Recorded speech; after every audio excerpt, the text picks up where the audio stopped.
And we're back to learning Photoshop in a year, day 29. Let us create an outline effect. And we'll use a lot of the principles that we've introduced in the last chapters. So Ctrl J to copy the original, that we have an original copy. We can use the quick selection tool, but let us first try the select subject auto selection. Maybe this gives us good results and we don't have to work that much using the quick selection tool manually. And this actually looks like a good selection. Maybe the fingers down here, I have to add a little bit to it.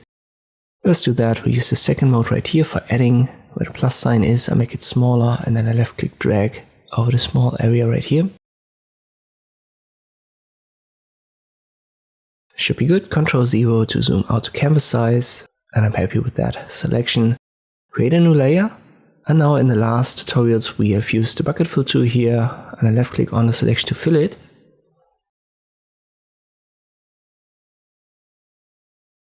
But now, what if we want to create a stroke, so an outline where the selection is? Then we press Ctrl Z until we've arrived at an empty layer, so no fill, but we have our selection. And now, all I have to do is to go to Edit, and there is a stroke option. Keep in mind I'm on this empty layer, layer 1, and the layers menu.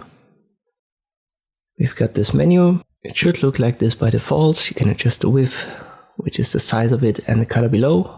Then we just confirm. And then I press Ctrl D to deselect. And you can see we have a white outline now. And this is stored on our layer 1. We press Ctrl Z until we have our selection again and no stroke. We go back to Edit and Stroke to open our menu.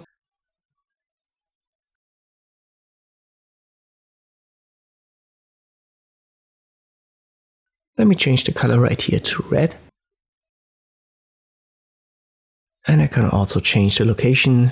By default it's in center, but I can make it outside, which moves it outside of our selection. You can see that right here. Usually center is the best position. It allows you to get away with a selection that's not perfect, but in this case outside also works.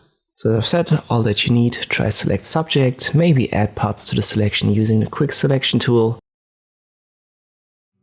Create a new layer and then add a stroke via the stroke function under Edit.